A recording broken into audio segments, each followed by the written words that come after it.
দেখেন নাই আমার দেশের রোড, আমার দেশের বন্দর, আমার দেশের রেল, সবকিছুর সুবিধা পার্শ্ববর্তী দেশকে দিয়েছে, কিন্তু পার্শ্ববর্তী দেশ থেকে এই যে পানি বন্টন নীতি, এই সমস্যারও যুগ যুগ ধরে সমাধান তারা করতে পারে না। আমরা বলতে চাই ভারতের সাথে আমাদের সম্পর্ক হবে ন্যায্যতার ভিত্তিতে, সমতার ভিত্তিতে সম্পর্ক হবে বন্ধুত্বপূর্ণ। যদি বন্ধুত্বপূর্ণ সম্পর্কের বিপরীতে এই সম্পর্ককে দাদাগিরি বা প্রভুগিরিতে কেউ রূপান্তর করতে চায়, বরদাস্ত করবে না দেশের 20 কোটি মানুষ। আমার দেশের মানচিত্রকে খণ্ড বিখণ্ড করার অপচেষ্টা করা হলে তোমাদের মানচিত্র টুকরা টুকরা হয়ে যাবে। যে চট্টগ্রাম দখল করার চেষ্টা করছো, আজ চট্টগ্রামের মাটি থেকেই বলে গেলাম, এই বীর চট্টলার মানুষ, এই বীর চট্টলার মানুষই খেপে গিয়ে দিল্লি পর্যন্ত বাংলাদেশ ইসলামের পতাকা উড়িয়ে দিবে। গাজওয়াতুল হিন্দের কথা আমাদের মাথায় আছে না নাই? ভারতবর্ষে একটা যুদ্ধ হবে, এটা ভবিষ্যৎবাণী করেছেন মুহাম্মদ সাল্লাল্লাহু আল্লাহর নবী বলেছেন, ইসাবাতান মিন উম্মতি আহরাজাহুম আল্লাহু মিনান নার। ভালো করে শুনেন, সাউবান রাদিয়াল্লাহু আনহু এই হাদিস বর্ণনা করেছেন। আল্লাহর রাসূল বলেছেন, ইসাবাতান মিন উম্মতি আহরাজাহুম আল্লাহু মিনান নার। আমার উম্মতের দুইটা দলকে আল্লাহ জাহান্নাম থেকে মুক্তি দিয়েছেন। অবাজে সুবহানাল্লাহ মুখ দিয়ে বাইর নইব। আমার উম্মতের কয়টা দলকে আল্লাহ জাহান্নাম থেকে মুক্তি দিয়েছেন? এই দুই দলে থাকতে চান? জোরে বলেন, দুই দলে থাকতে চান? এক নাম্বার দল ইসাবাতুন তাগজুল হিন্দ, যারা হিন্দুস্তানের বিরুদ্ধে যুদ্ধ করবে। তাহলে আল্লাহর নবী বলে গিয়েছেন হিন্দুস্তানিদের বিরুদ্ধে একটা যুদ্ধ, এই যুদ্ধে যারা অংশগ্রহণ করবে তাদেরকে জাহান্নাম থেকে মাফ করে দিবেন কি? দুই, ওয়া ইসাবাতুন তাকুনু মা ঈসা ইবনে মারইয়াম আলাইহিস সালাম, যারা ঈসা আলাইহিস সালামের সাথী হবে, যারা ঈসা আলাইহিস সালামের। গাজওয়াতুল হিন্দ, হিন্দুস্তানে যদি আরেকটি যুদ্ধের দামামা বেজে ওঠে, আমার আল্লাহকে আমার রাসূলকে খুশি করার জন্য বাংলাদেশের 14 কোটি মুসলমান বসে থাকবে না, ইমানি চেতনায় বলিয়ান হয়ে দিল্লির লাল কেল্লায় বাংলাদেশের ইসলামের পতাকা উড়িয়ে দিবে। রব্বুল আলামিন কোরআনুল কারীমের 2 নম্বর সূরা সূরাতুল বাকারা এর 207 নম্বর আয়াতে বলছেন, ওয়া মিনান নাসি মান ইয়াশরি নাফসাহু বিতিগা মারদাতিল্লাহ ওয়াল্লাহু রাউফুম বিল ইবাদ। আল্লাহ তাআলা বলছেন, আর মানুষের মধ্যে এমন কিছু লোক আছে যারা আল্লাহর সন্তুষ্টির উদ্দেশ্যে নিজেকে আল্লাহর কাছে বিক্রি করে দিয়েছে।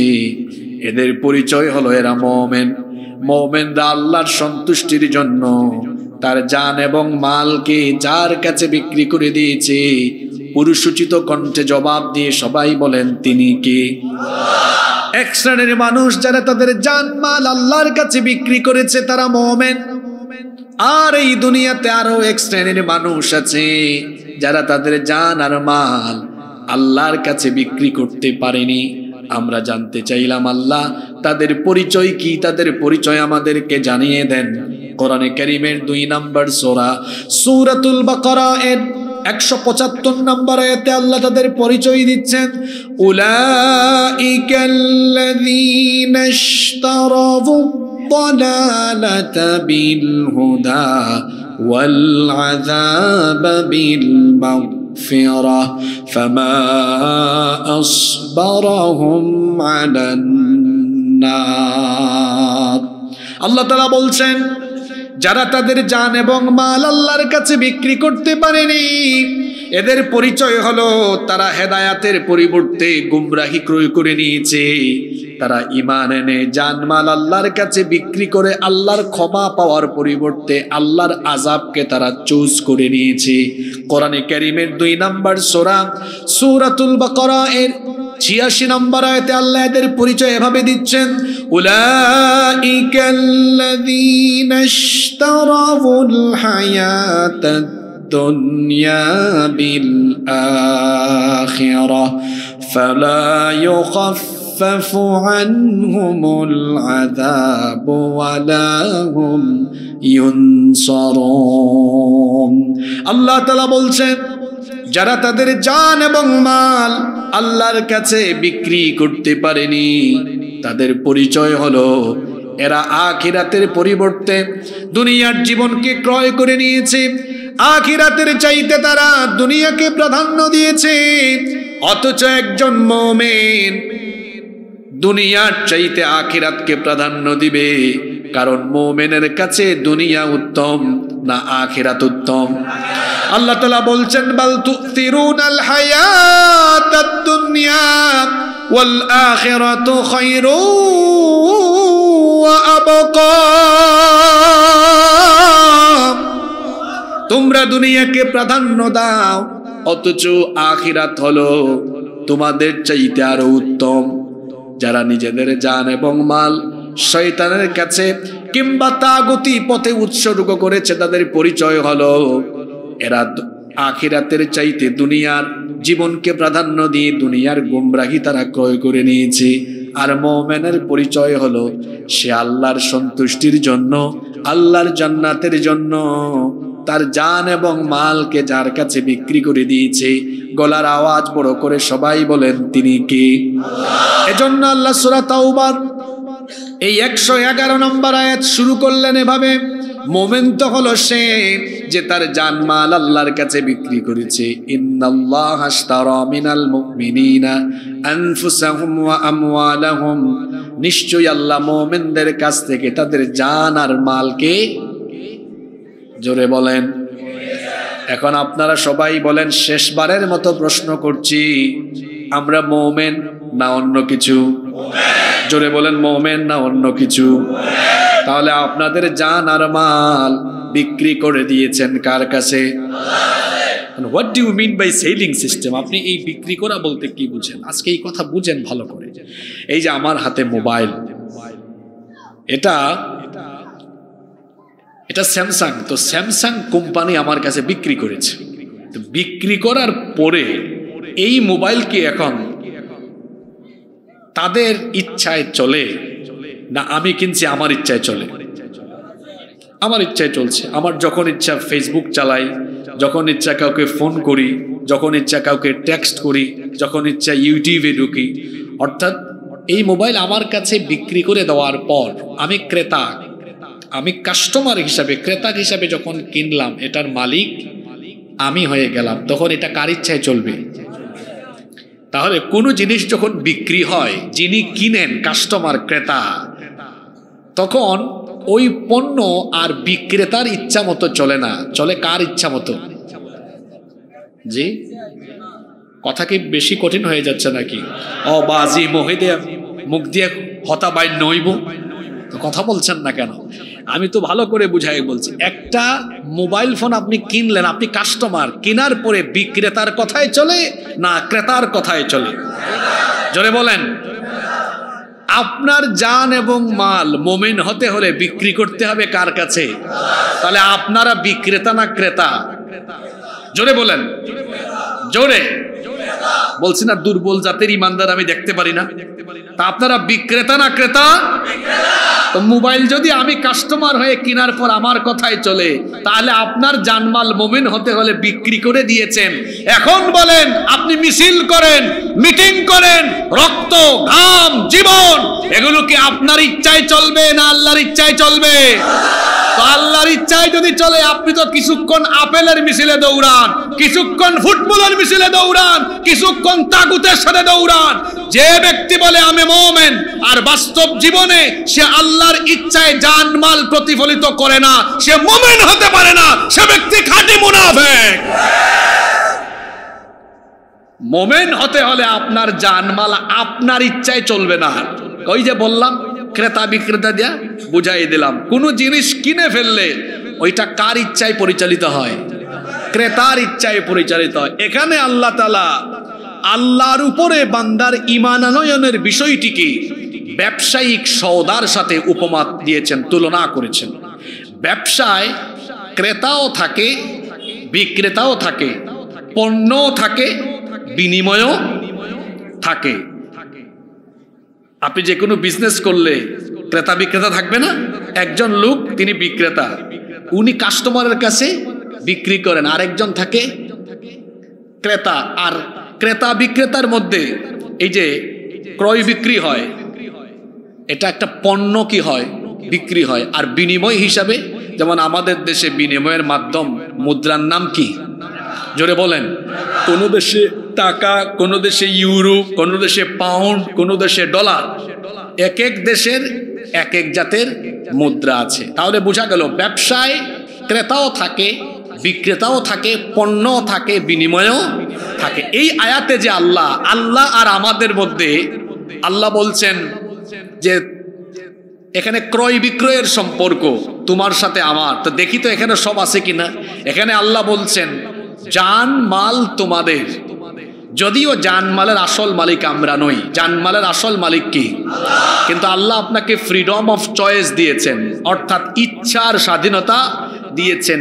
এই ইচ্ছার স্বাধীনতা পাওয়ার পরেও যারা আনুগত্যশীল মোমেন হয়ে জানমাল আল্লাহর কাছে সঁপে দেয়, বিক্রি করে দেয়, তারা হলো খাঁটি মোমেন।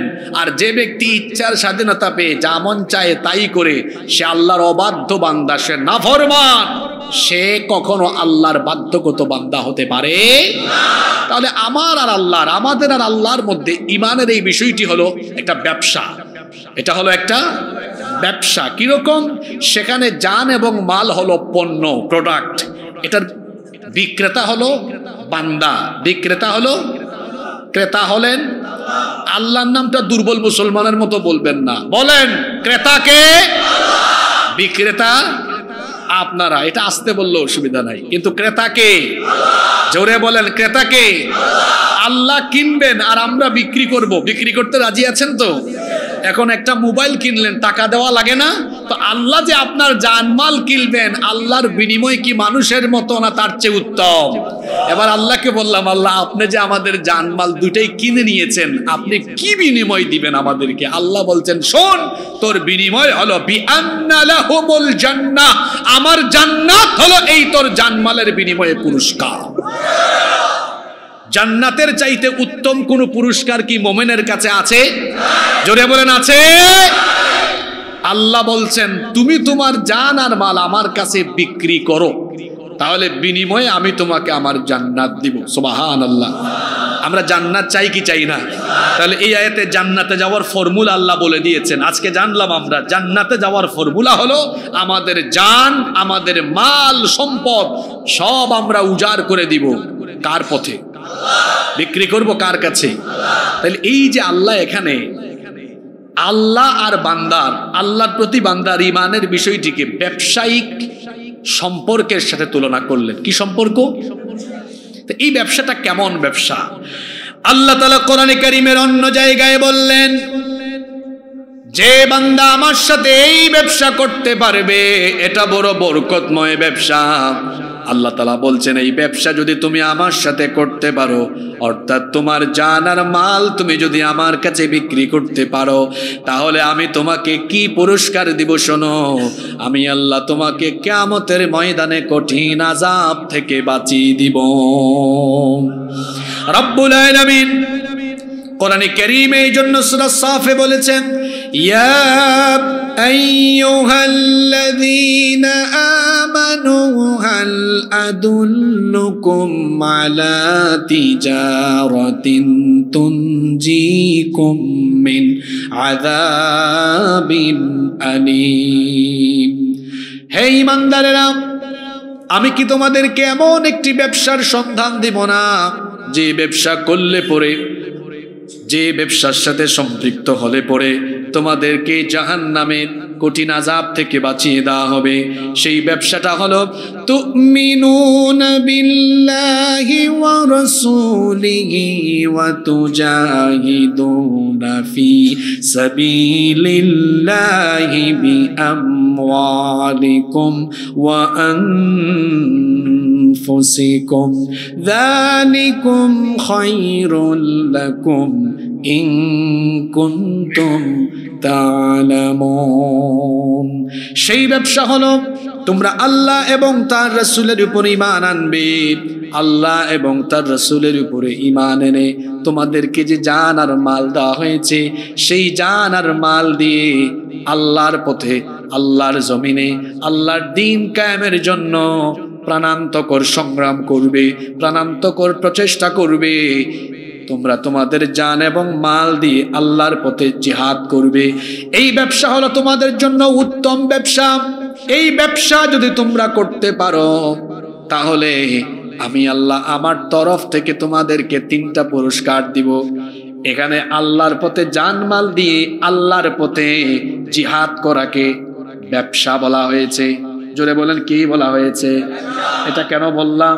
মাঝে মাঝে আপনারা ফেরাউনের দলের গালি শুনে মন খারাপ করেন, দেখেন না, ওরা মাঝে মাঝে আমরা যারা দিন কায়েমের কথা বলি, আন্দোলন করি, আমাদেরকে বলে ধর্ম। বলেন ধর্ম? খারাপ কিছু বলছে নাকি? জোরে বলেন, খারাপ কিছু বলছে? আরে এখানে তো আল্লাহ তাআলা জান আর মাল দিয়ে আল্লাহর পথে লড়াই করাকে আল্লাহ উত্তম ব্যবসা বলেছেন। আল্লাহু আকবার। আমাদেরকে যারা ধর্ম ব্যবসায়ী বলে, ওরা হলো চেতনা ব্যবসায়ী। ওরা কি ব্যবসায়ী? কিসের চেতনা? স্বাধীনতার চেতনা। মূলত একটা জাতির সাথে একটা ধোঁকা, একটা প্রতারণা। ওরা স্বাধীনতার চেতনার ট্যাবলেট মানুষকে গিলায়া খাওয়ায়া, স্বাধীনতার চেতনার কথা বলে বলে বাংলাদেশের স্বাধীনতার সার্বভৌমত্বকে পার্শ্ববর্তী দেশের হাতে সুপর্দ করে তারা এই বাংলাদেশকে ভারতের অঙ্গরাজ্য পরিণত করতে চেয়েছে। তারা স্বাধীনতার চেতনার কথা বললেও তারা আসলে এই দেশের স্বাধীনতার জন্য ভয়ঙ্কর রকমের হুমকি ছিল। দেখেন নাই, আমার দেশের রোড, আমার দেশের বন্দর, আমার দেশের রেল, সবকিছুর সুবিধা পার্শ্ববর্তী দেশকে দিয়েছে। কিন্তু পার্শ্ববর্তী দেশ থেকে এই যে পানি বন্টন নীতি, এই সমস্যারও যুগ যুগ ধরে সমাধান তারা করতে পারে। আমি সিলেটি ভাষায় এই জন্য ওদের নাম দিয়েছি আনিস মিয়া। আমাদের সিলেটে আঞ্চলিক ভাষায় বলে, কারো কাছ থেকে কোনো জিনিস আনতে হলে বলে তুই এটা আনিস। আপনারা কি বলেন চট্টগ্রামের ভাষায়? হ্যাঁ, আপনারা আনিস বলেন। ওদের নাম আমি দিয়েছি আনিস মিয়া। অর্থাৎ ওরা সব নিবে, আপনাকে কিছু। আমরা বলতে চাই, ভারতের সাথে আমাদের সম্পর্ক হবে ন্যায্যতার ভিত্তিতে, সমতার ভিত্তিতে সম্পর্ক হবে বন্ধুত্বপূর্ণ। যদি বন্ধুত্বপূর্ণ সম্পর্কের বিপরীতে এই সম্পর্ককে দাদাগিরি বা প্রভুগিরিতে কেউ রূপান্তর করতে চায়, বরদাস্ত করবে না দেশের 20 কোটি মানুষ। সম্মানিত ভাইয়েরা, আল্লাহ তাআলা এখানে বলছেন এটা হলো বান্দার সাথে আমার উত্তম ব্যবসা, এবং এই ব্যবসা করলে পরে আমি তোমাদেরকে কিয়ামতের দিন কঠিন আযাব থেকে বাঁচিয়ে দিব। সুবহানাল্লাহ পড়েন। শুধু তাই নয়, এর সাথে সম্পৃক্ত হলে পরে তোমাদেরকে আমি আরো 3টা পুরস্কার দিব। জোরে বলেন, কয়টা পুরস্কার? সেই পুরস্কারগুলো কি এবার আল্লাহ বলছেন, ইয়াগফির লাকুম যুনুবাকুম ওয়া ইউদখিলকুম জান্নাতিন তাজরি মিন তাহতিহাল আনহার ওয়া মাসাকিনা তাইয়িবাতান ফি জান্নাতি আদন যালিকাল ফাওজুল আযীম ওয়া উখরা তুহিব্বুনাহা নাসরুম মিনাল্লাহি ওয়া ফাতহুন করিব ওয়া বাশশিরিল মুমিনিন মুমিনিন। তুমি যদি তোমার জান আর মাল আমার কাছে বিক্রি করে দিতে পারো বান্দা, এই ব্যবসার কারণে আমি আল্লাহ তোমাকে যে পুরস্কার দিব, 1 নাম্বার ইয়াগফির লাকুম যুনুবাকুম, তোমার যত গুনাহ আছে তোমার সব গুনাহ আমি আল্লাহ মাফ করে দিব। 1 নম্বরে তুমি আমার ক্ষমা পেয়ে যাবে। 2 নাম্বার হলো ওয়ায়ুদখিলকুম জান্নাতিন তাজরি মিন তাহতিহাল আনহারু ওয়া মাসাকিন তাইয়্যিবাতান ফি জান্নাতি আদ। বান্দারে আমি তোমাকে চিরস্থায়ী নিয়ামতের জায়গা সেই জান্নাতে, উত্তম আবাসস্থলে, সেই জান্নাত যে জান্নাতের নিচে ঝর্ণা ধারা বহমান আছে, সেই জান্নাতে আমি তোমাকে দাখিল করাবো। 3 নাম্বার পুরস্কার হলো এই যে তুমি জান আর মাল দিয়ে আল্লাহর পথে আল্লাহর ইচ্ছায় সংগ্রাম করো। তোমার স্বপ্ন হলো যাতে করে আল্লাহর তরফ থেকে মদদ এসে, বিজয় এসে, আল্লাহর জমিনে যাতে আল্লাহর দ্বীনের ঝান্ডা উড্ডীয়ন হয়ে যায়। তোমাদের লালিত ধারণ করা এই স্বপ্নের বাস্তবায়ন আমি আল্লাহ ঘটাবো। 3 নাম্বার পুরস্কার, এটা কেউ দুনিয়াতে পাবে, কেউ দুনিয়াতে পাবে না। আগের 2টা সবাই পাবে, কিন্তু 3 নাম্বারটা সবাই পাবে না।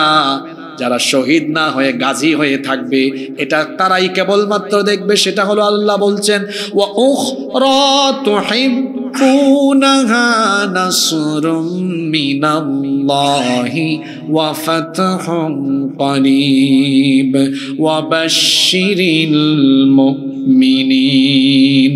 3 নাম্বার পুরস্কার হলো তোমরা যেটা চাও, ওয়া উখরা তুহিব্বুনাহা, তোমরা যেটা ভালোবাসো, তোমরা যেটা পছন্দ করো, তোমরা যেটা চাও, নাসরুম মিনাল্লাহি ওয়া ফাতহুন করিব, আল্লাহর তরফ থেকে সাহায্য এবং নিকটবর্তী বিজয়।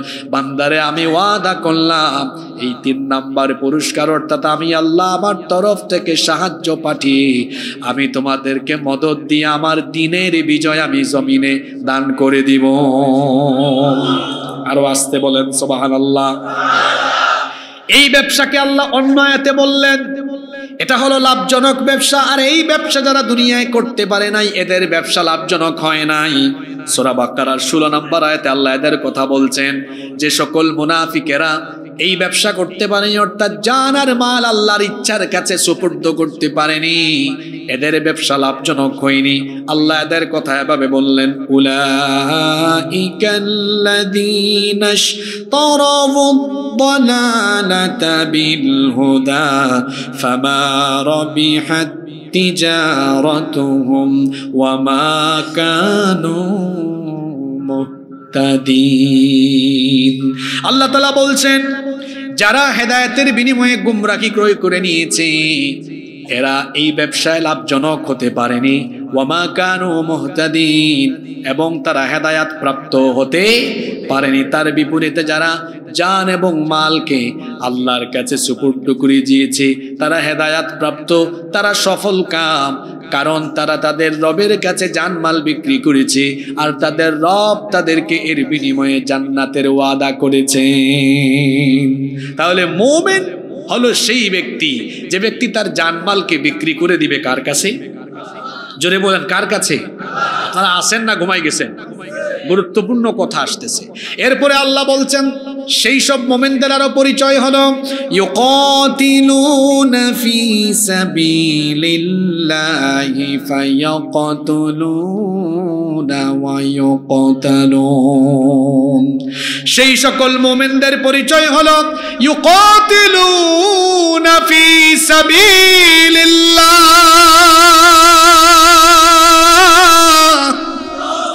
তারা লড়াই করে আল্লাহর পথে।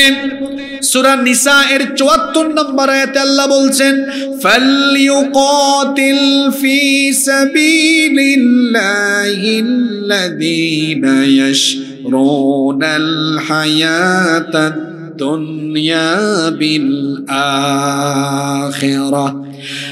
যারা দুনিয়ার পরিবর্তে আখিরাতের জীবনকে ক্রয় করে নিয়েছে, তাদের দায়িত্ব হলো তারা আল্লাহর পথে লড়াই করবে।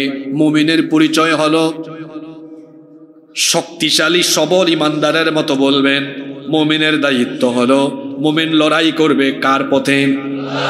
আল্লাহ বলছেন সূরা নিসা এর ৭৬ নম্বর আয়াত, আল্লাযীনা আমানু ইউকাতিলুনা ফি সাবিলিল্লাহ, ঈমানদার যারা আল্লাহর পথে লড়াই করে তারা, আর আল্লাহর পথে লড়াই করে যারা আল্লাহর প্রিয় হলো তারা।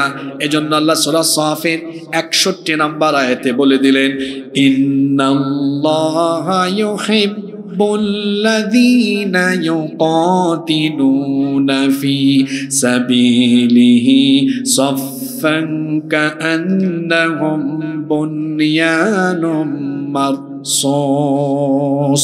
নিশ্চয়ই আল্লাহর পথে সীসা ঢালা প্রাচীরের মতো ঐক্যবদ্ধ হয়ে লড়াই করে যারা আল্লাহর প্রিয় বান্দা হলো তারা। এই যে 4-5টা আয়াত একসাথে তেলাওয়াত করলাম, আয়াতগুলোর সারমর্ম বুঝার চেষ্টা করেন। মোমেনের দায়িত্ব হলো মোমেন লড়াই করে কার পথে? ঈমানদার যারা আল্লাহর পথে লড়াই করে তারা, আল্লাহর পথে লড়াই করে যারা আল্লাহর প্রিয় বান্দা হলো তারা। আর তার বিপরীতে নাফরমান যারা শয়তানের পথে লড়াই করে তারা। আল্লাহ তাআলা বলছেন দল হলো দুইটা, একটা হলো হিজবুল্লাহ আল্লাহর দল। পৃথিবীতে দল হলো কয়টা? মৌলিকভাবে পৃথিবীতে দল হলো কয়টা? একটু পরে বলবেন আপনারা কোন দলে আছেন, মিলায় নিবেন। পৃথিবীতে দল হলো কয়টা? এক দল লড়াই করে আল্লাহর পথে, আরেক দলের কথা আল্লাহ বলছেন ওয়াল্লাযীনা কাফারু ইউকাতিলুনা ফি সাবিলিত তাগুত। আর যারা নাফরমান, কাফের, মুশরিক, বেঈমান, এরা লড়াই করে তাগুতের পথে। আর তাগুত যারা শয়তানের বন্ধু তারা। এজন্য আল্লাহ আয়াতের পরের অংশে বললেন ফাকাতিলু আউলিয়া আশ-শাইতান। অতএব শয়তানের বন্ধু এই তাগুতের বিরুদ্ধে তোমরা লড়াই করো। প্রশ্ন হতে পারে তাগুত কারা? তাগুতের পরিচয় অনেক ব্যাপক। তবে যদি বলেন হুজুর এক কথায় এক বাক্যে বলে দেন তাগুত কারা, তো উত্তর হলো আল্লাহর কোরআনের আইনের বিরুদ্ধে নিজেদের আইন চাপিয়ে দিতে চায়, নিজেদের আইন বাস্তবায়ন করতে চায় যারা, তাগুত হলো তারা।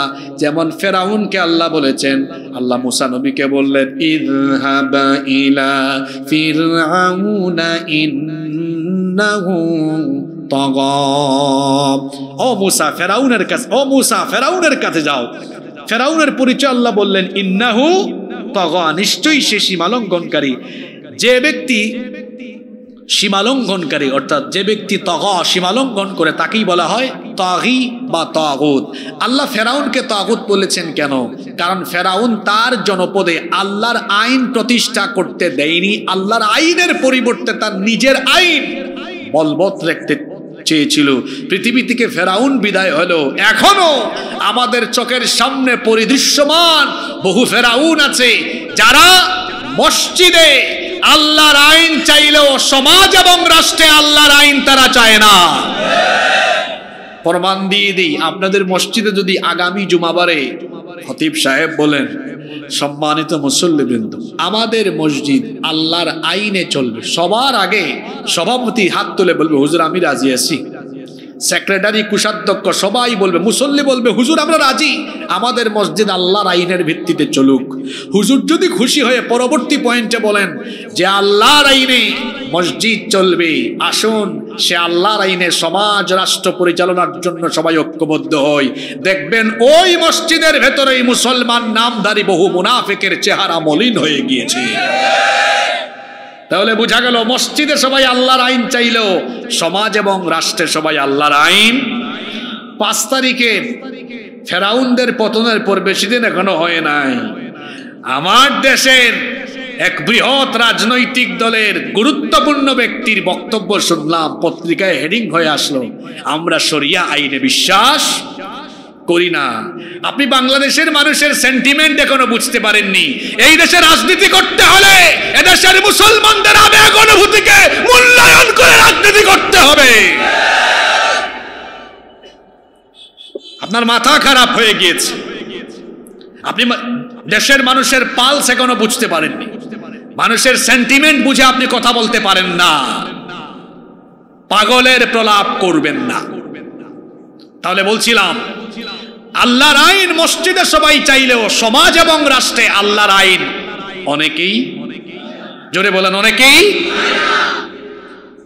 যারা আল্লাহর আইন সমাজে চায় না এদের পরিচয় হলো এরা তাগুত।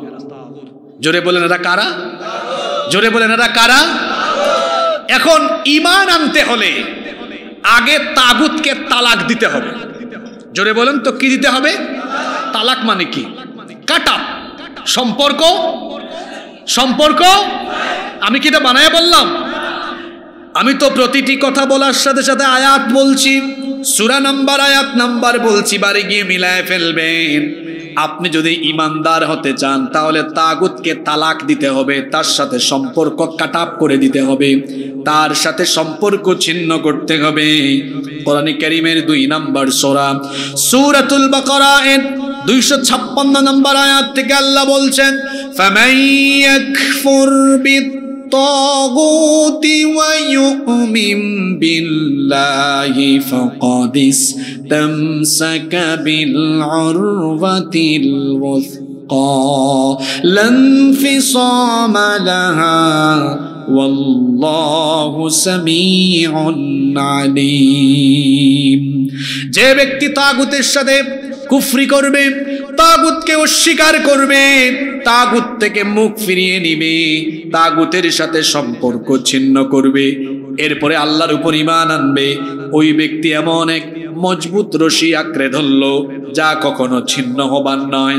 আর যে ব্যক্তি তাগুতের সাথে সম্পর্ক ছিন্ন করে এরপরে ঈমানের ঘোষণা দিবে, যারা আল্লাহর ওলি হলো তারা, কি বললাম আল্লাহর। বাংলাদেশের মুসলমান মনে করেছে ওলি হইতে হলে খানকা লাগবে, মাজার লাগবে, দরবার লাগবে। আর আল্লাহ কোরআনে বলেছেন আমার ওলি হতে হলে তাগুতের সাথে সম্পর্ক ছিন্ন করা লাগবে। আমার দেশে এমন বহু পীর নামের ক্ষীর আছে যারা নিজেদেরকে পীরও দাবি করে আবার বাতিলের পদলেহন করে বাতিলের পাচাটা গুলামি করে। এরা পীর নয়, এরা ভণ্ড পীর, এরা পীর নামের ক্ষীর। ঠিক না ঠিক? আল্লাহ বলছেন তাগুতের সাথে সম্পর্ক ছিন্ন করে ঈমান আনবে যারা, আমার ওলি আমার বন্ধু হয়ে যাবে তারা। আর আমার বন্ধু হবে যারা অন্ধকার থেকে আলো অর্থাৎ কুফরি থেকে জান্নাতের পথে পরিচালিত হবে তারা। দেখুন আল্লাহ পরের আয়াতে কি বললেন, আল্লাহু ওয়ালিয়ুল্লাযীনা আমানু ইউখরিজুহুম মিনায-যুলুমাতি ইলান নূর। যাদের অভিভাবক বন্ধু, যাদের অভিভাবক এবং বন্ধু হলেন আল্লাহ, সেই সকল ঈমানদারদেরকে আল্লাহ তাআলা অন্ধকার থেকে আলোর দিকে নিয়ে আসবেন। ওয়াল্লাযীনা কাফারু আউলিয়াউহুমুত তাগুত ইউখরিজুনাহুম মিনান নূরি ইলা الظلمات أولئك أصحاب النار هم فيها خالدون। আর যারা নাফরমান, যারা কাফের, এরা হলো তাগুতের বন্ধু। তাগুতের বন্ধু যারা আলো থেকে হেদায়েতে থাকলেও গুমরাহির পথে চলে যাবে তারা, অন্ধকার পথে চলে যাবে তারা। তাহলে এই 2টা আয়াত আমাদেরকে কি শিক্ষা দিল? যারা তাগুতের পথে থাকবে এরা শয়তানের বন্ধু। শয়তানের বন্ধু তারা, তাগুতের অনুসারী যারা। জোরে বলেন তো শয়তানের বন্ধু কারা? তাগুত কারা? আল্লাহর আইন সমাজে প্রতিষ্ঠা হোক এটা চায় না যারা। জোরে বলেন কি তারা? তাগুতের সাথে থাকবে যারা, শয়তানের অনুসারী তারা। তাহলে যারা সমাজে আল্লাহর আইনের বাস্তবায়ন চায় না, এই সকল তাগুতের সাথে সম্পর্ক আমাদের রাখা যাবে? জোরে বলেন রাখা যাবে? তাহলে আমরা কাদের সাথে থাকবো, কাদের সাথে চলবো? ওই যে আল্লাহ আগের আয়াতে বলে দিয়েছেন, যে আয়াতটা একটু আগে বললাম, সীসা ঢালা প্রাচীরের মতো ঐক্যবদ্ধ হয়ে আমার পথে লড়াই করে আমার জমিনে আমার দ্বীনকে বাস্তবায়ন করবে যারা। প্রত্যেকের ঈমানদার হলো তারা। সেই সকল ঈমানদারদের সাথে আমাদের সম্পর্ক আছে না নাই? বুঝে শুনে বলতেছেন তো? আছে? আমার দিকে তাকান এবার। গুরুত্বপূর্ণ আয়াত এটা, কোরআনে কারীমের যত সেনসিটিভ আয়াত আছে তার মধ্যে একটা সেনসিটিভ আয়াত এখন আমি। যারা এই পৃথিবীতে তাগুতের সাথে সম্পর্ক স্থাপন করে, তাগুতকে তার নেতা বানিয়ে তারপরে তাগুতের সাথে চলছে, এর পরিণতি কত ভয়াবহ শোনেন। কোরআনে কারীমের 25 নম্বর সূরা, সূরা ফুরকানের 27 নম্বর আয়াত থেকে আল্লাহ বলছেন, ওয়া ইয়াউমা ইয়া'আদ্দুল যালিমু আলা ইয়াদাইহি ইয়াকুলু ইয়া লাইতানি ইত্তাখাযতু মা'আর রাসূলি সাবিলা। সেই দিন জালিমরা তাদের দুই হাত কামড়িয়ে কামড়িয়ে আফসোস করবে, হায় হায় হায়, দুনিয়াতে যদি আমি রাসূলের পথ অনুসরণ করতাম তাহলে আমি বেঁচে যেতাম। ইয়া ওয়াইলাতা, আয় দুর্ভাগ্য আমার, লাম আত্তাখিদ ফুলানান খলিলা,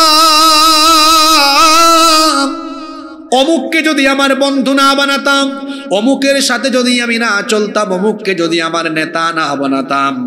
যারা পথভ্রষ্ট, গুমরা, তাগুত আর শয়তানের অনুসারী নেতৃত্বের অনুসরণ করবে, কিয়ামতের ময়দানে তারা এবং তাদের ভণ্ড নেতৃত্ব উভয়ে আফসোস করবে।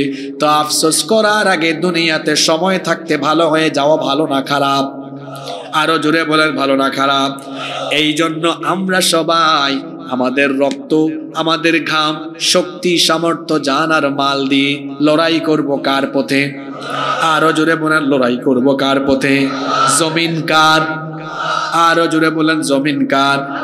এই জমিনে হুকুম চলবে কার? ইনিল হুকমু ইল্লা লিল্লাহ, আল্লাহ ছাড়া আর কারো হুকুম চলতে পারে না। আলা লাহুল খালকু ওয়াল আমর, সৃষ্টি যার, আইনও চলবে। আমরা এই জমিনে আল্লাহর আইন চাই কি চাই না? আমরা তো স্বাধীনতার পর থেকে আজ 2024 সাল চলছে, এই 54 বছর ধরে আমরা দেখছি মানুষের তৈরি করা আইন দিয়ে বাংলাদেশ চলছে। এজন্য দেখা যায় চুরি ডাকাতি দিন দিন বাড়ছে, মানুষের ভাগ্য বদলায় না।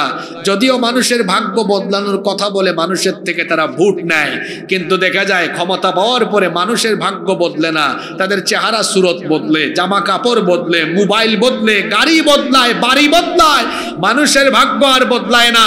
এই দেশের মানুষের ভাগ্য বদলাতে হলে মানুষের তৈরি করা আইনের পরিবর্তে এই দেশে আল্লাহর কোরআনের আইনের বাস্তবায়ন করার জন্য কোরআনওয়ালা লোকদের হাতে বাংলাদেশের দায়িত্ব সুপর্দ করতে হবে। আজ আমার বাংলাদেশ যখন এই পথেই এগিয়ে যাচ্ছে, আজ আমার বাংলাদেশ যখন এই পথেই এগিয়ে যাচ্ছে, ঠিক তখন পাশের দেশের ঘুম হারাম হয়ে গিয়েছে। আপনারা আসেন না ঘুমাই গেছেন? পাশের দেশের ঘুম হারাম হয়ে গিয়েছে। 5ই আগস্টের পর থেকে নিয়ে তারা যখন তাদের লাইসেন্সকৃত, তাদের নিয়োগ করা সেবাদাসদেরকে তারা হারিয়েছে, এরপর থেকে তারা এক প্রকার মাতাল হয়ে গিয়েছে। একটার পর একটা ঘোলাটে পরিস্থিতি সৃষ্টি করে এই দেশকে অস্থিতিশীল করার জন্য তারা অপচেষ্টা চালাচ্ছে। সর্বশেষ ইসকনকে কেন্দ্র করে এই বাংলাদেশকে তারা অস্থিতিশীল করার অপচেষ্টায় লিপ্ত আছে। আপনারা আসেন না ঘুমাই গেছেন?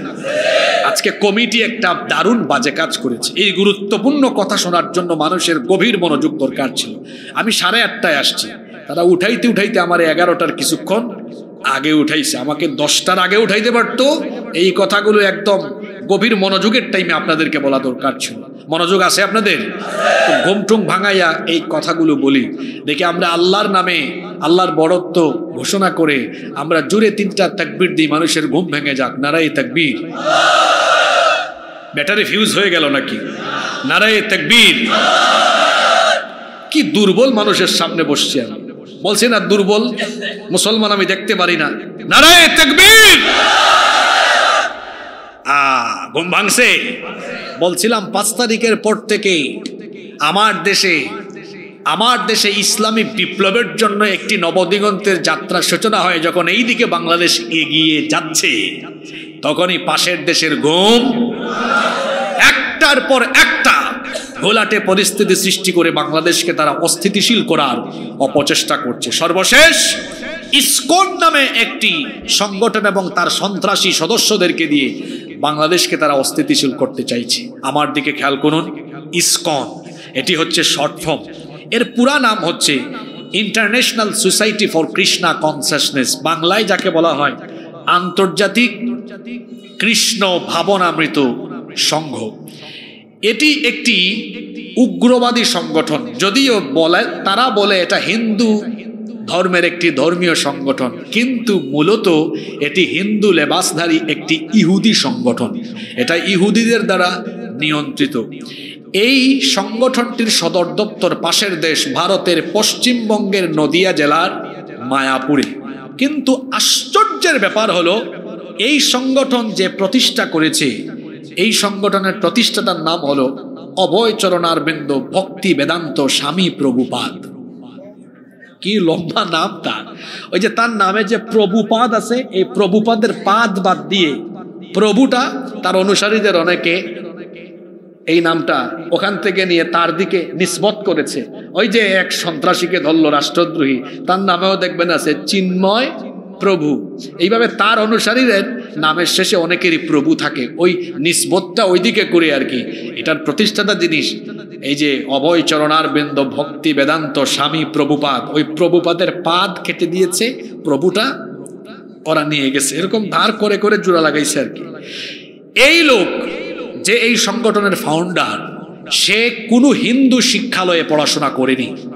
সে পড়াশোনা করেছে মার্কিন যুক্তরাষ্ট্রের নিউ ইয়র্কে এই সংগঠনটি প্রতিষ্ঠা হয়, আর সে খ্রিস্টানদের চার্চে পড়াশোনা করেছে। আশ্চর্য কথা, বলা হয় এটা হিন্দুদের ধর্মীয় সংগঠন, কিন্তু সংগঠনের প্রতিষ্ঠাতা পড়াশোনা করেছে খ্রিস্টানের চার্চে। এই সংগঠনের মূল চেতনা হলো পৃথিবীকে মুসলমান মুক্ত করো। পৃথিবীকে কি মুক্ত করো? মুসলমান মুক্ত করো, অর্থাৎ ধরে ধরে ধরে ধরে মুসলমান শেষ করো। এটা হলো তাদের চেতনা। এজন্য দেখবেন এদের কাছে গু হত্যা মহাপাপ হলো, মানুষ হত্যা তাদের কাছে মহাপুণ্যের কাজ মনে হয়। এই যে আমার ভাই সাইফুল ইসলাম আলিফকে কুপিয়ে কুপিয়ে চট্টগ্রাম কোর্ট প্রাঙ্গণে, এই যে হাজারি গলিতে, তারা হাজারি গলিতে না, কুপিয়ে কুপিয়ে নির্মম ভাবে তারা হত্যা করলো।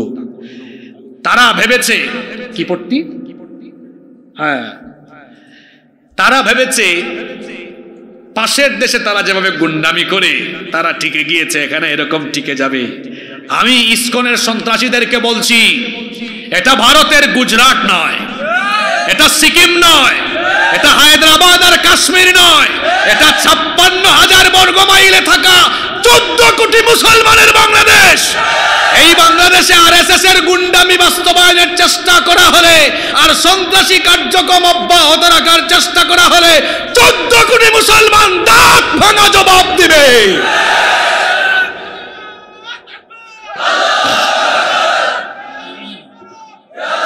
সম্মানিত ভাইয়েরা, এই ঘটনাকে কেন্দ্র করে ভারতের পররাষ্ট্র মন্ত্রণালয় বিবৃতি দিল। আমার দিকে তাকান, হাসতেছেন কেন? উচিত ছিল বিবৃতি দেওয়া আইনজীবী হত্যার ব্যাপারে। আশ্চর্য কথা হলো, আইনজীবী হত্যার ব্যাপারে কোনো বিবৃতি না দিয়ে তারা বিবৃতি দিয়েছে ওই জঙ্গি সন্ত্রাসী রাষ্ট্রদ্রোহী চিন্ময় কুমারের পক্ষে। এই বিবৃতি দিয়ে তারা প্রমাণ করেছে যে ব্যক্তি এবং যার অনুসারীরা এরকম নির্মম হত্যাকাণ্ড ঘটায় তাদের পক্ষে বিবৃতি দিয়ে আরএসএস দ্বারা পরিচালিত বিজেপি প্রধান নরেন্দ্র মোদী শাসিত ভারত সরকার, তারা আসলে সত্যিকার অর্থে গুন্ডা পান্ডা আর সন্ত্রাসীদের দূষণ। নইলে আপনার দেশের পররাষ্ট্র মন্ত্রণালয় বিবৃতি দিতে পারত একজন আইনজীবীর পক্ষে, না দিয়ে আপনারা বিবৃতি দিলেন সন্ত্রাসীদের পক্ষে। এখানেই শেষ নয়, আপনাদের দেশের উগ্রপন্থী চরমপন্থী জঙ্গি হিন্দুরা আগরতলায় আমাদের বাংলাদেশি দূতাবাসের উপরে হামলা করেছে। একটা দেশের হাই কমিশনে হামলা করা মানে হলো ওই দেশের অস্তিত্বে হামলা করা। আবার গতকাল কলকাতার পশ্চিমবঙ্গের মুখ্যমন্ত্রী মমতা ব্যানার্জি তিনি কি বলেছেন যে বাংলাদেশে নাকি জাতিসংঘের শান্তিরক্ষী মিশন পাঠানো দরকার, বাংলাদেশে নাকি হিন্দুরা আরামে নাই। আমি বলবো ভারতে জাতিসংঘের শান্তিরক্ষী বাহিনী পাঠানো দরকার, কারণ ভারতে হাই কমিশন পর্যন্ত নিরাপদ নাই। সম্মানিত উপস্থিতি, বীর চট্টলাবাসী তারা এখানেই শেষ করেনি, আমার দেশের জাতীয় পতাকার গায়ে আগুন ধরিয়ে দিয়ে তারা এই দেশের 20 কোটি জনগণের কলিজায় আগুন জ্বালিয়ে দিয়েছে। তারপরে যশোরের বেনাপোল পেট্রোপোল সীমান্তে তাদের এক উগ্র বিজেপি নেতা গতকাল সমাবেশ করেছে। সমাবেশ করে সে কি বলেছে যে সীমান্ত অবরোধ করব, আলু দিব না, পেঁয়াজ দিব না। আলু কি তোর বাপ দাদার নাকি রে? আলু আর পেঁয়াজ ফলায় কে? আমাদের এই আল্লাহ চাইলে তাদের দেশের আলু আর পেঁয়াজ শেষ করে দিতে পারেন না? তো তোর আলু আর পেঁয়াজের আমরা মুখাপেক্ষী নাকি? আমি এই চট্টলাবাসী সহ গোটা বাংলাদেশের মানুষকে বলবো, এতে আমাদের হতাশ হওয়ার কিছুই নেই। আপনার বাজারে একজন দোকানদার আপনাকে পণ্য দেয় না, আপনি কি বসে থাকবেন না আরেকজনের কাছ থেকে আনবেন? তুমি আমাকে আলু পেঁয়াজ তো মাগনা দাও না, বিনা পয়সায় দাও না, ভিক্ষাও দাও না, টাকার বিনিময়ে দাও। তো তুমি যদি তোমার সীমান্ত দিয়ে তোমার দেশের পণ্য খালাস করে আমার সাথে বাণিজ্য না করো, তো আমার বড় লস না, তোমারও লস আছে, কারণ তোমার ব্যবসা মন্দা দেখা দিবে। এমনিতেই আমরা জানি তোমাদের টয়লেট নাই, স্যানিটাইজেশন ব্যবস্থা ভালো নাই, তোমাদের বাণিজ্যের সবচেয়ে বড় কাস্টমার বাংলাদেশ যদি হাত ছাড়া হয়, অভাবে অনটনে দুর্ভিক্ষে তোমরা মরে যাবা। আমাদেরকে হুমকি দেয়, আমাদেরকে কি দেয়? হুমকি দেয়। আবার কথায় কথায় তারা বলতেছে যে বাংলাদেশের সাম্প্রদায়িক সম্প্রীতি নাই। সম্প্রীতি কি তাদের ভেতরে আছে? বাংলাদেশের মতো সম্প্রীতির দেশ পৃথিবীর কোথাও নাই। এদেশে হিন্দু, মুসলিম, বৌদ্ধ, খ্রিস্টান সবাই আমরা মিলেমিশে বসবাস করছি, কারো সাথে কারো কোনো সংঘাত, কোনো দাঙ্গা হাঙ্গামা নাই। মূলত আজকের এই জটিল পরিস্থিতি তৈরি করা মূল হুতা হলো ভারতের হলুদ সাংবাদিকতা। আপনারা যারা একটু জাতীয় আন্তর্জাতিক ভূ রাজনীতি, আন্তর্জাতিক রাজনীতি নিয়ে স্টাডি করেন, আপনারা জানেন 5 তারিখের পর থেকে ইন্ডিয়ান, ভারতীয় বহু চ্যানেল বাংলাদেশের বিরুদ্ধে মিথ্যা সংবাদ অনবরত বিরামহীন তারা প্রচার করে গিয়েছে। ওই যে রিপাবলিক বাংলা একটা চ্যানেলে একটা লোক ব্যাঙের মতো খালি লাফায়, তার নাম কি জানো? ময়ূক রঞ্জন না কি জানি নাম তার, হ্যাঁ ময়ূক রঞ্জন। দেখবেন ব্যাঙের মতো লাফায়, স্টুডিওতে এমন ভাবে যায় বাংলাদেশের মানচিত্র বের করে। আপনারা তো এই চট্টগ্রাম কক্সবাজারের মানুষ, শোনেন আপনাদের ব্যাপারে কি বলে। এই যে মানচিত্র, এই চট্টগ্রাম, এটা যদি আমরা দখল করে ফেলতে পারি, এই হবে ওই হবে। কিরে চট্টগ্রাম তোর বাপ দাদার নাকি? চট্টগ্রাম দখল করবি? একটু আয় না চট্টগ্রাম দখলের জন্য, একটু এসে দেখ না, চট্টগ্রামের মানুষ তোদেরকে উত্তম মেহমানদারি করবে। আমার দেশের মানচিত্রের দিকে কুনজর দিয়ে আমার দেশের মানচিত্রকে খণ্ড বিখণ্ড করার অপচেষ্টা করা হলে তোমাদের মানচিত্র টুকরা টুকরা হয়ে যাবে। যে চট্টগ্রাম দখল করার চেষ্টা করছো, আর চট্টগ্রামের মাটি থেকেই বলে গেলাম, এই বীর চট্টলার মানুষ, এই বীর চট্টলার মানুষই খেপে গিয়ে দিল্লি পর্যন্ত বাংলাদেশ ইসলামের পতাকা উড়িয়ে দিবে। সিংহ ঘুমিয়ে থাকলে তাকে ঘুমাতে দেওয়া ভালো। হুদাই তার কানের কাছে গিয়া খুচাখুচি করলে সিংহ যদি ঘুম থেকে জেগে উঠে, খবর আছে না নাই? ওরা কথায় কথায় বলে আমরা কি কম নাকি? আমাদের জনসংখ্যা 130 কোটি, আমাদের মিলিটারি বেশি, ব্যাককলের দল, বোকার দল। তোদের কাছে সব থাকলেও একটা জিনিস তোদের নাই, যেটা আমাদের কাছে আছে। আমাদের কাছে ঈমান আছে, তোদের কাছে ঈমান নাই। এই ঈমানের অস্ত্র, এটার পাওয়ার কত! ঈমানি চেতনায় যারা বলিয়ান, তারা সংখ্যায় কম হলেও সংখ্যায় বেশি থাকলেও ওদেরকে হারিয়ে দিতে পারে, যার প্রমাণ হলো বদর।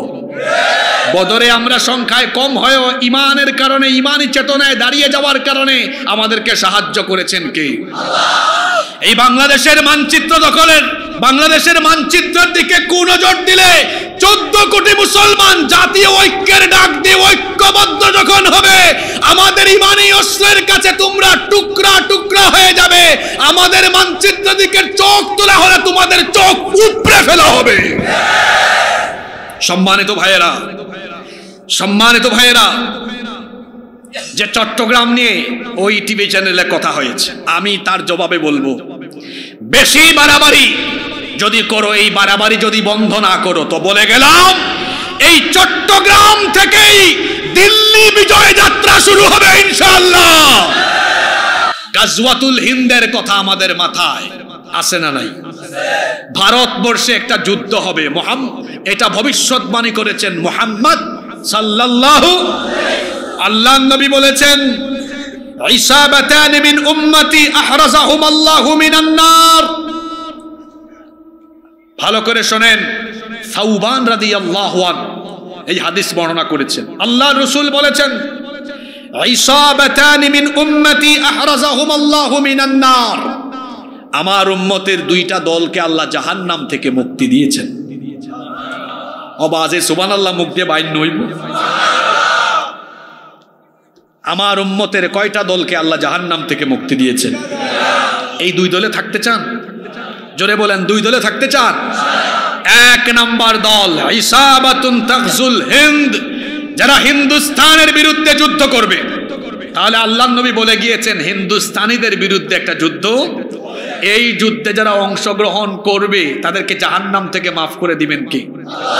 দুই, ওয়াইসাবাতুন তাকুনু মা ঈসা ইবনে মারইয়াম আলাইহিস সালাম, যারা ঈসা আলাইহিস সালামের সাথী হবে, যারা ঈসা আলাইহিস সালামের। গাজওয়াতুল হিন্দ, হিন্দুস্তানে যদি আরেকটি যুদ্ধের দামামা বেজে ওঠে, আমার আল্লাহকে আমার রাসূলকে খুশি করার জন্য বাংলাদেশের 14 কোটি মুসলমান বসে থাকবে না, ইমানি চেতনায় বলিয়ান হয়ে দিল্লির লাল কেল্লায় বাংলাদেশের ইসলামের পতাকা উড়িয়ে দিবে। যদি আমাদের সামনে এমন রক্তক্ষয়ী কোনো যুদ্ধ চলেও আসে, কারা কারা আল্লাহর দ্বীনের জন্য লড়াই করতে প্রস্তুত থাকবেন? দুহাত তুলে আল্লাহকে দেখান।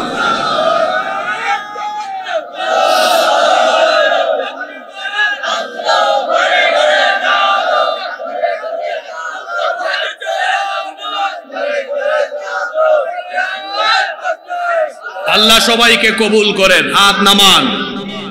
ডক্টর ইউনূস সাহেবকে বলবো, খুব শীঘ্রই আপনি কাল বিলম্ব না করে জাতীয় ঐক্যের ডাক দেন।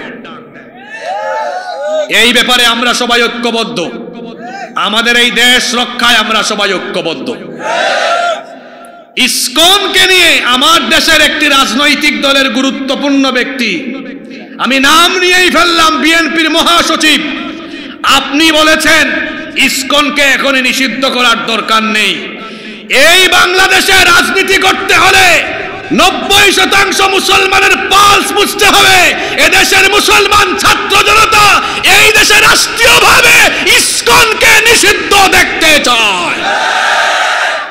আপনি দেশের মানুষের পালস বুঝতে না পারলে আপনি কি মনে করেছেন আগের ফেরাউনের বিরুদ্ধে আমরা কথা বলেছি, আর এখন যে কেউ দেশের বিরুদ্ধে, দেশের ব্যাপারে কথা না বললে আমরা তাকে ছেড়ে দিব? জনাব তারেক রহমানকে বলবো, আপনার এই মহাসচিবকে বলুন অচিরেই তিনি যেন তার এই বক্তব্য প্রত্যাহার করেন, কারণ ইসকন ইতিমধ্যে প্রমাণ করেছে তারা একটি সন্ত্রাসী সংগঠন। আমরা আইন শৃঙ্খলা বাহিনীকে বলবো, আমার ভাই সাইফুল ইসলাম আলিফকে যারা নির্মমভাবে কুপিয়ে হত্যা করেছে, এদেরকে দ্রুততার সাথে গ্রেফতার করে এরপরে দ্রুত ট্রাইব্যুনালে বিচার সম্পন্ন করে প্রত্যেক আসামিকে ফাঁসির কাস্টে ঝুলাতে হবে এবং রাষ্ট্রীয়ভাবে ইসকনকে অবশ্যই নিষিদ্ধ করতে হবে। সম্মানিত উপস্থিতি, ভারতীয় আগ্রাসন মোকাবেলায় আমাদেরকে ঐক্যবদ্ধ হতে হবে। আমরা কোন রক্তচক্ষুকে ভয় করি না। মুসলমান কখনো সংখ্যা দিয়ে বিজয়ী হয়নি, মুসলমান বিজয়ী হয়েছে তার ইমানি চেতনা আর আল্লাহর সাহায্য। ঠিক না বেঠিক? আর মুসলমান তো লড়াই করবে কার পথে? আর আল্লাহর পথে যে মুসলমান লড়াই করবে সেই মুমিনের ব্যাপারে আল্লাহ বলছেন ওয়া মান ইউকাতিল ফি সাবিলিল্লাহি ফায়ুকতাল আও ইয়াগলিব ফাসাউফা নুতিহি আজরান আযীমা। যে ব্যক্তি আল্লাহর পথে লড়াই করে, আল্লাহর পথে নিহত হবে অর্থাৎ শহীদ হবে কিংবা বিজয়ী হবে, শহীদ হোক আর গাজী হোক, উভয়কে যিনি পুরস্কৃত করবেন বীর পুরুষের মতো জবাব দিয়ে বলেন তো তিনি কে? একজন মুমিন যে আল্লাহর পথে লড়াই করে নিজের জীবন বিলিয়ে দিবে, তার পরিচয় সে হলো শহীদ। জোরে বলেন তার পরিচয় কি? আমরা যদি ক্ষুধাদ্রোহীদের বিরুদ্ধে লড়াই করে আমাদের জীবন হারিয়ে ফেলি, আমাদের হারানোর কিছুই নাই। আমার জাতীয় কবি বলেছেন, উহারা চাহক দাসের জীবন, আমরা শহীদি দরজা চাই। নিত্য মৃত্যু ভিতরা, মোরা মৃত্যু কোথায় খুঁজে বেড়াই। আমরা মৃত্যুকে ভয় করি না, কারণ আমরা মৃত্যুর মাধ্যমে জান্নাতের নতুন জীবন তালাশ করি, ঠিক কিনা? আল্লাহর পথে যারা শহীদ হয়, শহীদের মর্যাদা, শহীদের সম্মান, শহীদের মর্যাদা আল্লাহর কাছে কম না বেশি? শোনেন একটা হাদিস আপনাদেরকে শোনাই। ইমাম তিরমিজি রাহিমাহুল্লাহ তার তিরমিজি শরীফের ভেতরে হাদিস এনেছেন। আল্লাহর নবী বলেছেন, লিশ-শাহীদি ইনদাল্লাহি সিত্তু খিসাল, আল্লাহর কাছে একজন শহীদের 6টা মর্যাদা, 6টা পুরস্কার রয়েছে। কথা বুঝে থাকলে বলেন তো, একজন শহীদের আল্লাহর কাছে কয়টা পুরস্কার? আসতে বলবেন না, পুরুষের আওয়াজে বলেন কয়টা পুরস্কার? 1 নাম্বার, ইউগফারু লাহু ফি আউয়ালি দাফাতিন ওয়া ইয়ারা মাকআদুহু মিনাল জান্নাহ। 1 নাম্বার পুরস্কার হলো কোন ব্যক্তি যখন আল্লাহর পথে শহীদ হয়, তার শরীর থেকে যখন প্রথম রক্তের ফোঁটা ঝরে পড়ে, প্রথম রক্তের ফোঁটা মাটিতে পড়ার আগে আল্লাহ তার সব গুনাহ মাফ করে দেন। এবং সকাল সন্ধ্যায় তার শহীদ হওয়ার পরে তাকে তার এবং শহীদ হওয়ার পরে ওয়ায়ারা মাকাদুহু মিনাল জান্নাহ, শহীদ হওয়ার সাথে সাথে সে যখন শহীদ হয় তখনই তার বাসস্থান জান্নাত তাকে দেখিয়ে দেওয়া হয়। এজন্য তো অন্য হাদিসে এসেছে, শহীদের মৃত্যুর ভেতরে তেমন বেশি কোনো যন্ত্রণা।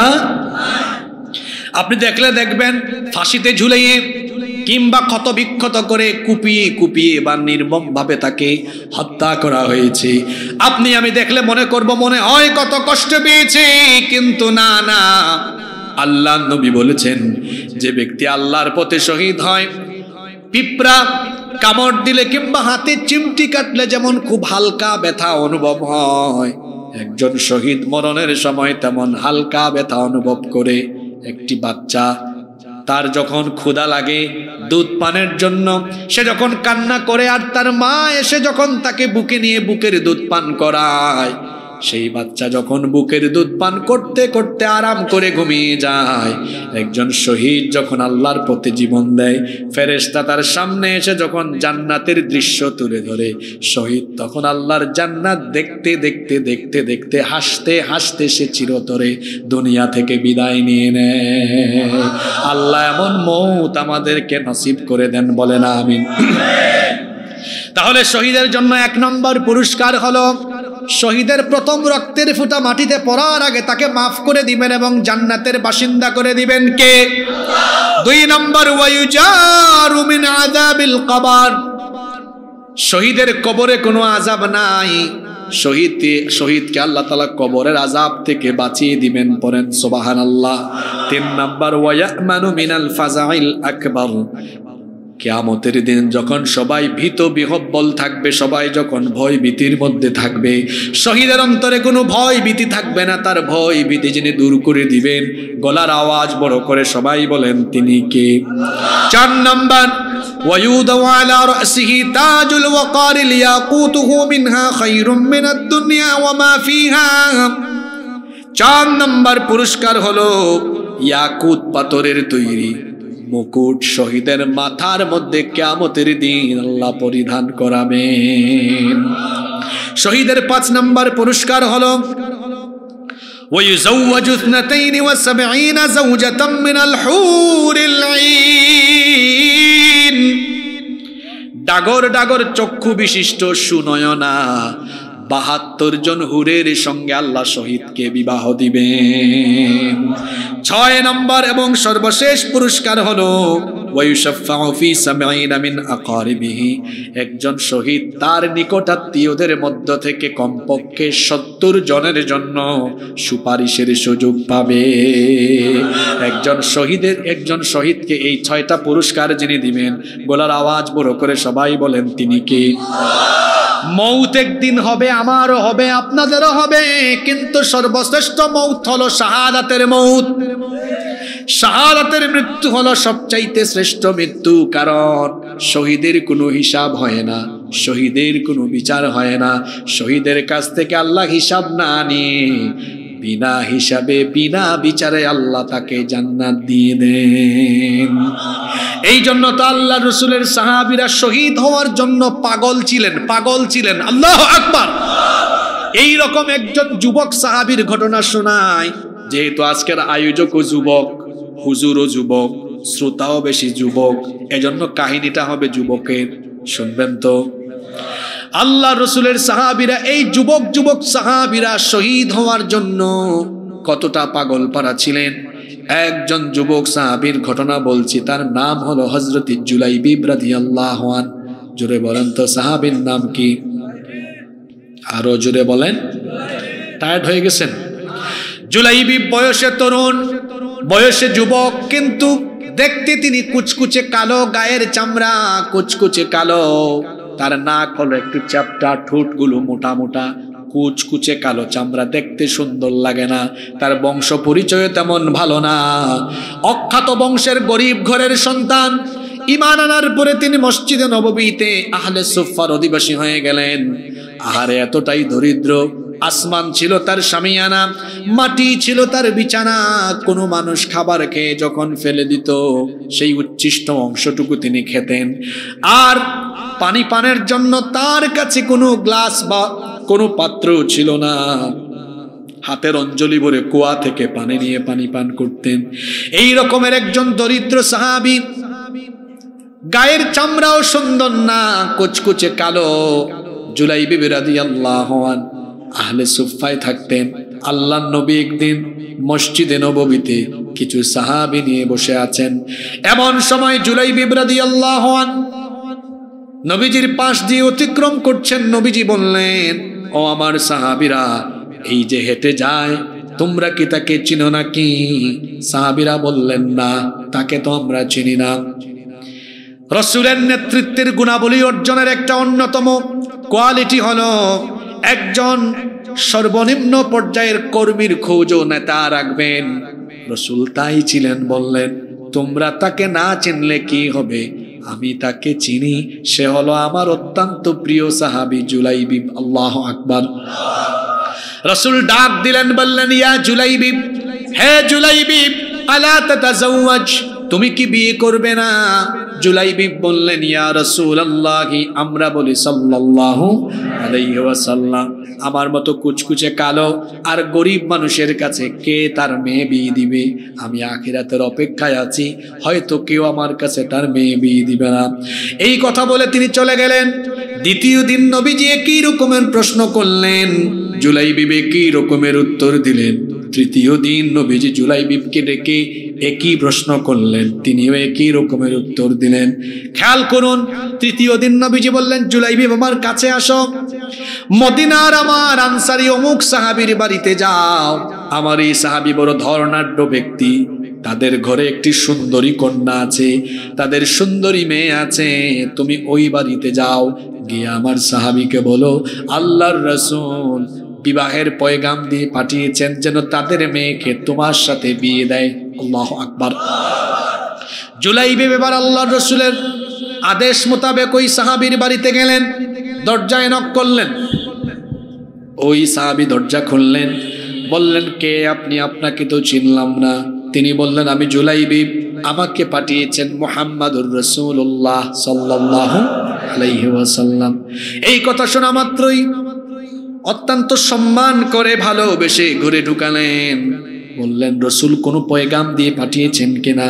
তিনি বললেন, হ্যাঁ, আল্লাহর রসুল আপনাদের ঘরে নাকি মেয়ে আছে, তার বিবাহের পয়গাম দিয়েছেন। এই কথা শুনে ওই আনসারী সাহাবী মনে মনে ভাবলেন, রসুল হয়তো নিজে বিয়ে করার জন্য প্রস্তাব দিয়েছেন। তিনি বললেন, আমি খুব খুশি হয়েছি, আমার কোনো আপত্তি নাই, রসুলের সাথে আমার মেয়েকে বিয়ে দিতে রাজি আছি। জুলাইবিব বললেন, না, আপনি ভুল বুঝেছেন, রসুলের সাথে বিয়ে নয়, বিয়ে হলো কার সাথে? আমার সাথে। তিনি তখন অবাক হয়ে গেলেন, এত কুচকুচে কালো রঙের মানুষ, উস্কো খুস্কো চুল, ধুলাবালি যুক্ত চেহারা আর শরীরে এসেছেন, গায়ের জামা কাপড় ছেঁড়া, আর তিনি একজন ধনী সাহাবী। চিন্তা করলেন, এত সুন্দরী কন্যা এই গরিব আর কালো ছেলেটার কাছে কেমনে দিবেন? আবার রসুল পাঠিয়েছেন বলে মুখের উপর কিছু বলতেও পারতেছেন না। বললেন, তুমি অপেক্ষা করো, ভেতরে গিয়ে আমার বিবির সাথে পরামর্শ করি। দেখবেন কোথাও কোনো বিয়ের পয়গাম আসলে পুরুষের চাইতে নারীদের ফটর ফটর একটু বেশি হয়। তিনি ভেতরে গেলেন, গিয়ে তার স্ত্রীকে বললেন, ঘটনা হলো এই। তার স্ত্রী আড়াল থেকে যখন জুলাইবিবকে দেখলেন, দেখে বললেন, অসম্ভব, এই রকম কুচকুচে কালো আর গরিব ছেলের সাথে আমাদের সুন্দরী মেয়েকে আমরা বিয়ে দিতে পারি না। ঘরের ভেতর থেকে বাপ আর মা দুইজনের কথা শুনে ফেলেছেন তাদের সুন্দরী মেয়ে। তিনি তখন বললেন, আমার বাবা আর আমার মা, এত বড় দুঃসাহস কি করে আপনাদের হলো, যেখানে আল্লাহর রসুল বিবাহের পয়গাম দিয়ে পাঠিয়েছেন? আল্লাহর রসুলের বিবাহের পয়গাম পাওয়ার পরে কিভাবে আল্লাহর রসুলের প্রস্তাব ফিরিয়ে দিচ্ছেন? এত বড় দুঃসাহস কি করে হলো? তখন তার মা বাবা বললেন, সুন্দরী মেয়ে আমাদের, তুমি হয়তো আবেগের বসে কথা বলছো, একটু আড়াল থেকে ছেলেটাকে দেখো, দেখবা বিবাহের রুচি নষ্ট হয়ে যাবে। তাদের কন্যা তখন বললেন, আড়াল থেকে দেখার কোনো দরকার নাই, আমার রসুল আমার জন্য যাকে ঠিক করেছেন দেখাশোনা ছাড়াই আমি সেই বিবাহে রাজি হয়ে গেলাম। বিবাহ হয়ে গেল। সুবহানাল্লাহ পড়েন। একটি ছেলে আর মেয়ের জন্য বিবাহের প্রথম রাত হলো সবচাইতে গুরুত্বপূর্ণ এবং আকাঙ্ক্ষার রাত। ফুল সজ্জা, বাসর সজ্জার রাতে যখন জুলাইবিব তার সুন্দরী স্ত্রীর কাছে গেলেন, এমন সময় দরজার বাহির থেকে আওয়াজ আসলো, আইনা জুনুদুল্লাহ, আল্লাহর সৈন্যরা কোথায়? রসুল যুদ্ধের ডাক দিয়েছেন, জিহাদের ময়দানে ডাক করেছে, যুদ্ধে যাওয়া লাগবে।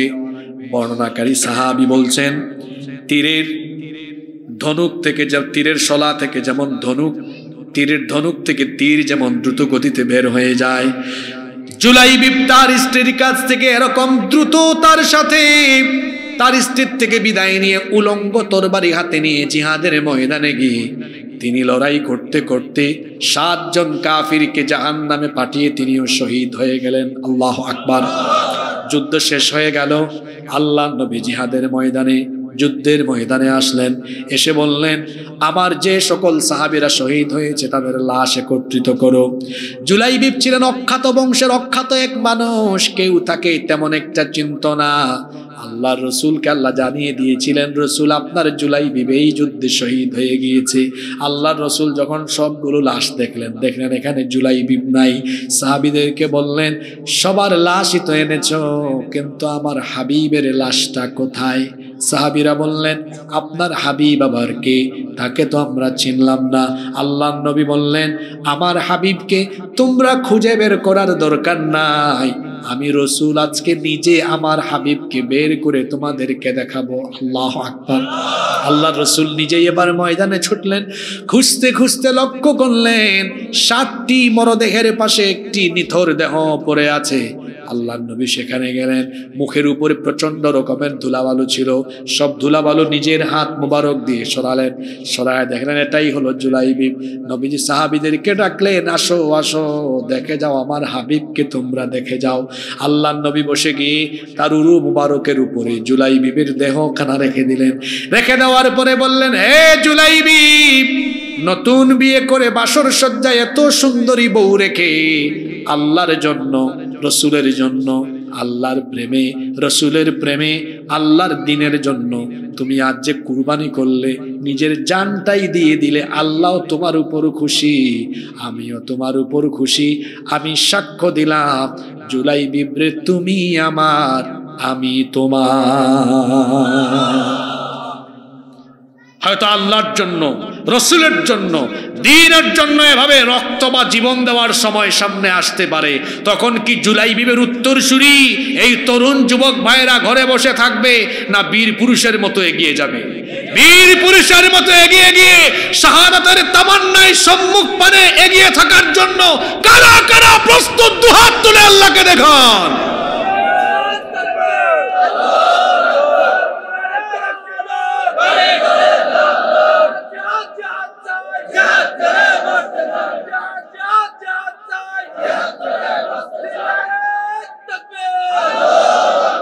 আল্লাহ সবাইকে কবুল করেন। আল্লাহ তাআলা বলছেন এই মুমিনদেরকে আমি জান্নাত দিব। তাদের পরিচয় হলো ইউকাতিলুনা ফি সাবিলিল্লাহি ফায়াকতুলুনা ওয়া ইউকতালুন। তারা লড়াই করবে আমার পথে, আমার পথে লড়াই করে এই পথে জীবন দিবে, এই পথে তারা নিহত হবে অর্থাৎ শহীদ হবে এবং মারবে। আর যারা আমার পথে এভাবে জানমাল দিয়ে লড়াই করবে তাদেরকে আল্লাহ জান্নাত দিবেন। এটা কার ওয়াদা? আস্তে বলবেন না, জোরে বলেন, কার ওয়াদা? সে আল্লাহ বলছেন ওয়াদান আলাইহি হাক্কান ফিত তাওরাতি ওয়াল ইনজিলি ওয়াল কুরআন। আল্লাহ এই ওয়াদা তাওরাতে করেছেন, ইনজিলে করেছেন, এখন আবার কোরআনেও করছেন। এরপরে আল্লাহ বলছেন শোনো আমার ওয়াদাটা কেমন। ওয়ামান আউফা বিআহদিহি মিনাল্লাহ। আর নিজ ওয়াদা পূরণে আল্লাহর চাইতে উত্তম কেউ আর হতে পারে? ওয়ামান আসদাকু মিনাল্লাহি কিলা। আল্লাহর চাইতে অধিকতর সত্য কথা কে আর বলতে পারে? আল্লাহ বলছেন আমার সাথে এই ব্যবসা করার সিদ্ধান্ত যারা নিয়েছো, অর্থাৎ যারা জানমাল আল্লাহর কাছে বিক্রি করার সিদ্ধান্ত নিয়ে ফেলেছো, তোমরা শোনো ফাস্তাবশিরু বিবাইইকুমুল্লাযী বায়াতুম বি। এই বেচা কেনার সওদা করার জন্য যারা সিদ্ধান্ত নিয়েছো তোমরা সুসংবাদ গ্রহণ করো, তোমরা সুসংবাদ গ্রহণ করো, কারণ এটা এমন সফলতা। ওয়াযালিকা হুয়াল ফাউজুল আযীম। এটাই হলো সবচেয়ে বড় এবং মহা সফলতা। সুবহানাল্লাহ পড়েন। তাহলে জান এবং মাল বিক্রি করে দিতে হবে কার কাছে? আল্লাহর পথে বিক্রি করে দিয়ে লড়াই হবে কার পথে? এই বাংলাদেশে আমরা আল্লাহর আইনের শাসন, কোরআনের শাসন দেখতে চাই কি চাই না? কি করতে হবে? নিজেদের জান মাল দিয়ে আল্লাহর জমিনে আল্লাহর কোরআনের শাসন প্রতিষ্ঠার জন্য ঐক্যবদ্ধ হয়ে কাজ করতে হবে। এজন্য বাংলাদেশের একেবারে গ্রাম পর্যায় থেকে নিয়ে, ইউনিয়ন থেকে নিয়ে উপজেলা, পৌরসভা, সিটি কর্পোরেশন, পার্লামেন্ট, সেক্রেটারিয়েট, বঙ্গভবনে সম্মিলিত প্রচেষ্টায় আমরা কোরআনওয়ালাদেরকে নিয়ে যাব ইনশাআল্লাহ। কারা কারা প্রস্তুত আল্লাহরে দেখানো? আল্লাহ সবাইকে কবুল করেন।